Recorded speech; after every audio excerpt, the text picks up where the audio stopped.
इस सवाल के अनुसरण में वास्तव में परमाणु संवर्धन कार्यक्रम की बात है। वे देश जिनके पास स्वच्छ ऊर्जा उत्पादन के लिए परमाणु रिएक्टर हैं, उनके पास संवर्धित यूरेनियम होता है। ऐसा कहकर ईरान भी यह कह रहा था कि हमारे पास 2011 से रूस की मदद से परमाणु रिएक्टर है, अगर मैं तथ्यात्मक रूप से सही हूं। उन्होंने 1974 में रूस के साथ अच्छे संबंध स्थापित किए थे और उसके बाद उन्होंने 2011 में अपना पहला परमाणु रिएक्टर शुरू किया। तो इस विशेष उद्देश्य के लिए अगर वे अपने रिएक्टर के लिए यूरेनियम का संवर्धन करते हैं, तो क्या यह IAEA के नियमों का उल्लंघन है? सबसे पहले, जिन देशों के पास सिविल न्यूक्लियर रिएक्टर हैं, उनमें से अधिकांश यूरेनियम का संवर्धन नहीं करते हैं। यह है बहुत ही कम देशों की सूची है जो यूरेनियम का संवर्धन करते हैं। ईरानियों ने न केवल खुद यूरेनियम का संवर्धन करने की जिद की, बल्कि उन्होंने यूरेनियम को उस स्तर तक संवर्धित किया जो परमाणु ऊर्जा के लिए पूरी तरह से अनावश्यक है। तो परमाणु ऊर्जा प्राप्त करने के लिए आप यूरेनियम को 3.5% तक संवर्धित कर सकते हैं। इतना काफी है। लेकिन ईरानियों ने 60% तक यूरेनियम संवर्धित किया है और उनका इरादा 90% तक संवर्धन करने का है। और इसका एकमात्र उपयोग सैन्य उद्देश्यों के लिए होता है, आप देख सकते हैं। हाँ, तो उन्होंने IAEA के प्रति अपनी प्रतिबद्धताओं का उल्लंघन किया है। उन्होंने धोखा दिया है, उन्होंने अंतर्राष्ट्रीय समुदाय को भ्रमित किया है। हमने उन्हें रंगे हाथों पकड़ा जब हमने उनका परमाणु अभिलेख जब्त किया, जब हमने उन गुप्त स्थलों का खुलासा किया जहां वे ये अवैध गतिविधियां कर रहे थे। तो आप एक तरफ आप जानते हैं तथाकथित अंतर्राष्ट्रीय कानून का समर्थन नहीं कर सकते और उसके लाभों का आनंद नहीं ले सकते जो विश्व व्यवस्था आपको देती है, और दूसरी तरफ उस व्यवस्था का उल्लंघन करे, नियमों का उल्लंघन करे। इस संबंध में फिर से आगे के सवाल हैं।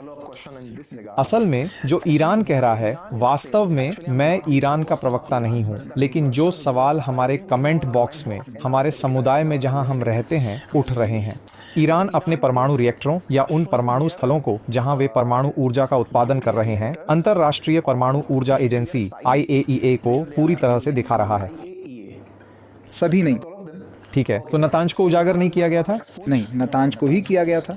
हाँ, कुछ अन्य स्थान भी थे जिनके बारे में ईरानियों ने बिल्कुल नहीं बताया।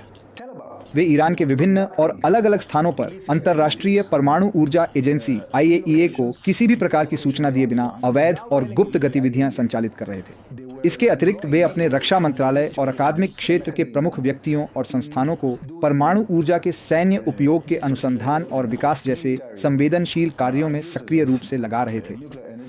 और जैसा कि मैंने आपको पहले बताया था, वास्तव में एक आपराधिक गुप्त वैज्ञानिकों का समूह था जो वास्तव में एक परमाणु उपकरण पर काम कर रहा था। और यह महत्वपूर्ण जानकारी भी IAEA को किसी भी तरह से बिल्कुल भी नहीं दी गई थी। तो स्वाभाविक रूप से IAEA ने कहा, ठीक है, हमें इसके बारे में जानकारी नहीं है। लेकिन यह स्वाभाविक है क्योंकि IAEA खुफिया एजेंसी नहीं है, वे सिर्फ एक परमाणु एजेंसी हैं। उन्हें उन देशों के साथ काम करना बहुत मुश्किल लगता है जो उन्हें धोखा देने और छल करने की कोशिश करते हैं, जैसे कि ईरान। तो सवाल जानकारी से आता है। असल में मीडिया में एक रिपोर्ट है कि अमेरिका के पास मार्च में ये रिपोर्ट थी कि ईरान के पास वास्तव में परमाणु बम बनाने की क्षमता या योग्यता बिल्कुल भी नहीं है, और ये एक महत्वपूर्ण तथ्य है। लेकिन उसी समय इजराइल यह कह रहा था कि उन्होंने पहले ही 9 परमाणु बमों के लिए यूरेनियम समृद्ध कर लिया है। खैर, यहाँ एक अंतर है। सबसे पहले, परमाणु बम बनाने के लिए समृद्ध यूरेनियम आवश्यक है, ठीक है, लेकिन ये एकमात्र चीज नहीं है जिसकी आपको जरूरत होती है। आपको एक मिसाइल भी चाहिए जिससे परमाणु बम भेजा जा सके, और आपको एक ऐसा उपकरण भी चाहिए जो समृद्ध यूरेनियम को लेकर उसे परिवर्तित कर सके, और एक धातु सामग्री तैयार करनी होती है जिससे वह हथियार, एक परमाणु हथियार मिसाइल के सिर पर लगाया जा सके। तो यही वह गतिविधि है जिसे हमने खोजा था।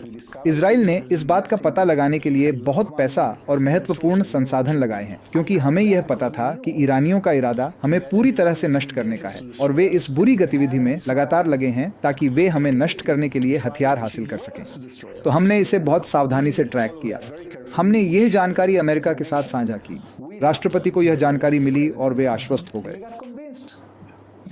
सर, इस अत्यंत महत्वपूर्ण जानकारी के लिए मुझे आपकी अद्भुत खुफिया क्षमता की हार्दिक सराहना करनी होगी। वैसे जब आप बस पेजर बम फोड़ते हैं तो पूरी दुनिया आपकी असाधारण खुफिया क्षमताओं को देखती है। हम सभी भारतवासी आपकी रक्षा तकनीकों और खुफिया तंत्र पर बहुत अधिक गर्व महसूस करते हैं। लेकिन साथ ही सर, एक सवाल है, जब आप कह रहे हैं कि हम जानकारी साझा कर रहे हैं, अब सवाल ये है कि क्या संयुक्त राज्य अमेरिका वास्तव में देर से आया, जैसा कि कई अमेरिकी और अंतर्राष्ट्रीय पर्यवेक्षक, विश्लेषक और नीति निर्माता अक्सर तर्क देते हैं। विशेष रूप से जब हम वैश्विक भू राजनीतिक परिदृश्य, उभरती हुई चुनौतियों और विभिन्न क्षेत्रों में बदलती गतिशीलता का विश्लेषण करते हैं।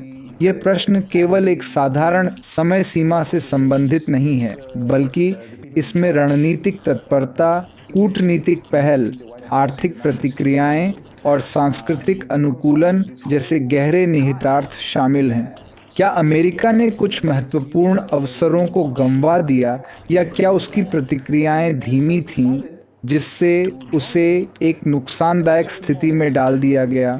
इस पर विचार करना आवश्यक है कि देर से आना का क्या अर्थ है। क्या यह किसी विशेष घटना के प्रति प्रतिक्रिया में देरी है, या यह एक व्यापक प्रवृत्ति को दर्शाता है जहां अमेरिका ने वैश्विक परिवर्तनों को पहचानने और उनके अनुकूल होने में समय लिया? ये बहस अक्सर इस बात पर केंद्रित होती है कि क्या अमेरिका ने अपनी पारंपरिक नेतृत्व की भूमिका को बनाए रखने के लिए पर्याप्त तेजी से कार्य किया, या क्या अन्य शक्तियां और वैश्विक रुझान इतनी तेजी से आगे बढ़े कि अमेरिका को पकड़ने में मुश्किल हुई? इस प्रश्न का उत्तर देने के लिए हमें विभिन्न ऐतिहासिक क्षणों, नीतिगत निर्णयों और अंतर्राष्ट्रीय संबंधों के विकास का बारीकी से अध्ययन करना होगा, ताकि हम यह समझ सकें कि क्या अमेरिका की प्रतिक्रियाएं पर्याप्त थीं, या क्या वे वास्तव में देर से थीं, जैसा कि अमेरिकी जनता और दुनिया के अन्य हिस्सों में महसूस किया जाता है। इसके अतिरिक्त हमें यह भी विचार करना होगा कि देर से आना की यह धारणा किस हद तक आंतरिक राजनीतिक गतिशीलता, सामाजिक परिवर्तनों और आर्थिक दबावों से प्रभावित होती है, जो अक्सर बाहरी चुनौतियों के प्रति देश की प्रतिक्रिया की गति को निर्धारित करते हैं। क्या यह केवल एक धारणा है, या इसके ठोस प्रमाण हैं जो यह दर्शाते हैं कि अमेरिका ने वैश्विक मंच पर अपनी स्थिति को बनाए रखने में संघर्ष किया है? इस जटिल प्रश्न का उत्तर खोजने के लिए हमें न केवल ऐतिहासिक घटनाओं का विश्लेषण करना होगा, बल्कि वर्तमान भू राजनीतिक वास्तविकताओं और भविष्य की संभावित प्रवृत्तियों पर भी गहन विचार करना होगा। राष्ट्रपति के बयान के अनुसार कि उन्होंने अभी फिर से परमाणु हथियार बनाने की अपनी क्षमता पूरी की है, यह हाल ही में किया गया उनका दावा है। अब सवाल यह है कि जब वे पलटवार करते हैं, अब वे हॉर्मुज जल्द मरुमध्य को ब्लॉक करने की योजना बना रहे हैं, जिससे दुनिया को, या आमतौर पर दुनिया को, अपनी 20% ऊर्जा की आवश्यकता मिलती है। आप ईरान की इस तरह की प्रतिक्रिया को कैसे देखते हैं? हमने हॉर्मुज जलद मरुमध्य को ब्लॉक करने की धमकियां देखी हैं। हमने ईरानी संसद में एक प्रस्ताव पारित होते देखा है, जिसमें सरकार से हॉर्मुज जलद मरुमध्य को ब्लॉक करने का आह्वान किया गया है। लेकिन मुझे लगता है कि ईरानी शासन को यह करने से पहले बहुत अच्छी तरह से सोचना होगा, और इसके दो कारण हैं। पहला, क्योंकि इजराइल की कार्रवाई के बाद उनकी क्षमताएं बुरी तरह से नष्ट हो गई हैं। लेकिन इसके अलावा संयुक्त राज्य अमेरिका ने यह वचन दिया है कि अगर ईरान ऐसा करता है तो वह बड़े पैमाने पर पलटवार करेगा। अब मुझे आपको यह याद दिलाना चाहिए कि हमारी कार्रवाई के परिणाम स्वरूप ईरान की अमेरिकी कार्रवाई को रोकने की क्षमता, जो वास्तव में इजराइल की कार्रवाई से कहीं अधिक शक्तिशाली है, बहुत ही न्यूनतम रह गई है। और इसलिए मुझे नहीं लगता कि यह उनके हित में होगा कि वे ऐसा करें। मुझे नहीं पता कि वे क्या करेंगे, मुझे इसका कोई अंदाजा नहीं है ईरानी शासन की योजनाओं के बारे में, लेकिन संयुक्त राज्य अमेरिका के राष्ट्रपति ने बहुत स्पष्ट रूप से बात की है।